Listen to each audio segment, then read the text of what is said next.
Hello, this video is focused on the best goal scorers in the history of football.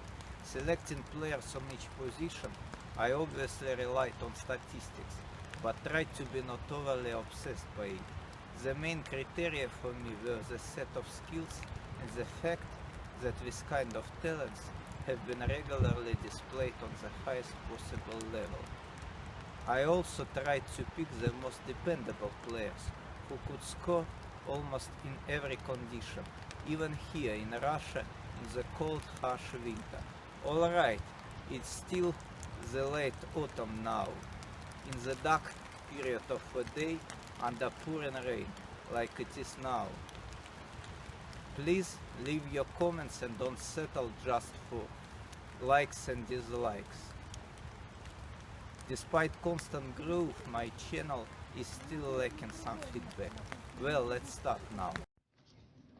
Despite being only second among the highest scoring goalkeepers behind Rogerio Ceni, who found the net almost twice as much as him, the charismatic and intimidating Paraguayan is my first choice. Given in the quantity of goals, Chilavert definitely surpassed the Brazilian in terms of quality. The heavy José Luis scored 8 times for his national team, while his counterpart has nothing to show in this regard. Whatever good and accurate free kick and penalty taker he is, in this particular team full of attacking legends, Chilavert will be deployed only in his original role, though. The Italian defender is a surprise package on the right flank. Panucci rarely identified as an attacking defender, although he scored 65 goals during his long and quite impressive career. On top of that, he was particularly menacing on the biggest possible scene, in the Champions League, where he found the net in 8 different seasons played for AC Milan, Real and AS Roma. Panucci was especially dangerous during set pieces, courtesy to his leaping ability, great sense of position and the trademark Italian guile. Came to Europe way back in 1995, the diminutive Brazilian immediately struck the fans by scoring a goal in every of his first 4 games for Inter. Moreover, Roberto Carlos did it in 3 different competitions, and which is absolutely ridiculous, all this time was the only Nerazzurri's player who found the net. Later, at Real, he only solidified his reputation of the most offensive-minded left-back in the history of football. In comparison with Panucci, the Brazilian posed a completely different type of threat, being famous for his powerful and at the same time unpredictable shots, which constantly gave the opponents nightmares. The slow and phlegmatic Dutchman to this day remains the only defender who topped the list of goal scorers in the Champions League after the end of the season. As for home tournaments, it was a routine for Koeman to score from 10 to 20 goals per year.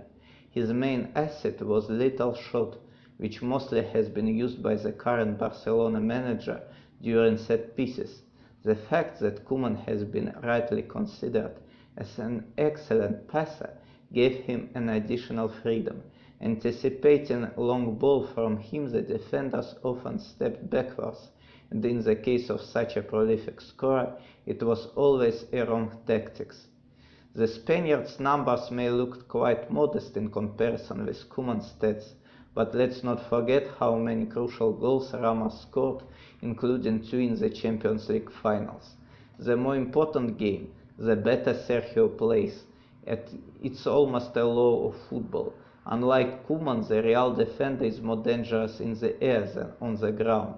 In his youth, the lion's share of his goals, the Spaniard scored after crosses from set pieces. A couple of years ago, when Cristiano Ronaldo left Madrid, Ramos discovered his talent in taking penalties, and now could be considered as one of the best in the world in this role. The Argentinian magician stands alone even in this kind of team because of his astounding ability to score after long solo runs. In this manner, Messi masterminded his most famous goals against Getafe and Athletic, both in Copa del Rey. His main weapon though remains an instant acceleration, the quality which has been ideally exploited in the highly intelligent Barcelona's system of play and pretty much suited to it. In the middle of his career, Messi also became a stellar free-kick taker, even if he mostly scores from set pieces by streaks, and there is no doubt that this combination of skills will bring him a lot of goals in the near future, even if he looks slightly forlorn in the current Barcelona side. Kind of ironic now that in his early days at Manchester United, the Portuguese reminded a lot someone like today's Vinicius Junior. The young Ronaldo was fast and flashy, but rarely converted his runs into goals. Everything changed in 2006 when Cristiano added to his pluses experience, intelligence and poise, turning into a perfect goal-scoring machine. Nobody in the history of football didn't have so many tools and weapons to score, and even without his prodigious speed which he lost with age, Ronaldo remains a major threat courtesy to his long shots, headers, ability to post up smaller defenders and superb instincts. Add to this list his unmatched confidence and desire to win, and you don't want to argue with Sir Alex Ferguson, who likes to say that Ronaldo would score a lot in every team in the world. The most amazing thing about the Frenchman is that scoring goals wasn't his primary responsibility on the pitch. Platini used to mainly concentrate on orchestrating of attacking play and never has been obsessed by his personal numbers. During his career, he scored goals strictly in the natural flow of the game, and it was enough to be the capo canoniere 3 times in a row, in the time when genuine center forwards almost always have been on top of the list. Stunning 9 goals in 5 matches at the Euro 1984 against very solid opponents is even bigger achievement though. Perhaps the first truly great free-kick taker in the history of football, Platini also frequently scored by the head and in the classic forward style, without losing his exclusive elegance. Originally an attacking midfielder, the German spent the pinnacle of his career in a different role. A classic box-to-box player, Lothar was extremely good in every phase of the game: tackle, running, defense, and has enough energy and skills in order to be a huge threat.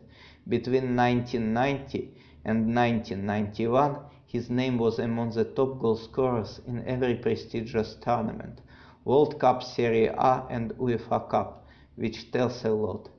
There are 3 main things the king of football likes to brag about: his status of the greatest player ever, his unique 3 titles of world champion, and the goal scoring record, which the Brazilian usually associates with the concrete number 1284.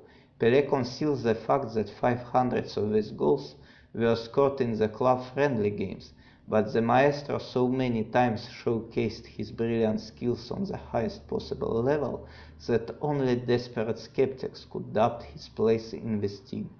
There were more versatile, skillful and complete center forwards, namely Marco van Basten, Romario and Ronaldo, but none of them was as good in the hitman's role as the great German who excelled in every tournament within dozens of years. Van Basten's weak point was the World Cup. Ronaldo most of the way was far from being exceptional in the Champions League, and petulant Romario too early left the biggest possible scene. As for Müller, whose incredible poacher's reflexes served him during his whole career, he managed to be the leading goal scorer in almost every serious tournament he participated. On top of that, the German, with his tendency always to be in the box, would be a perfect foil to Pelé, who used to play more as a midfielder than a genuine center forward.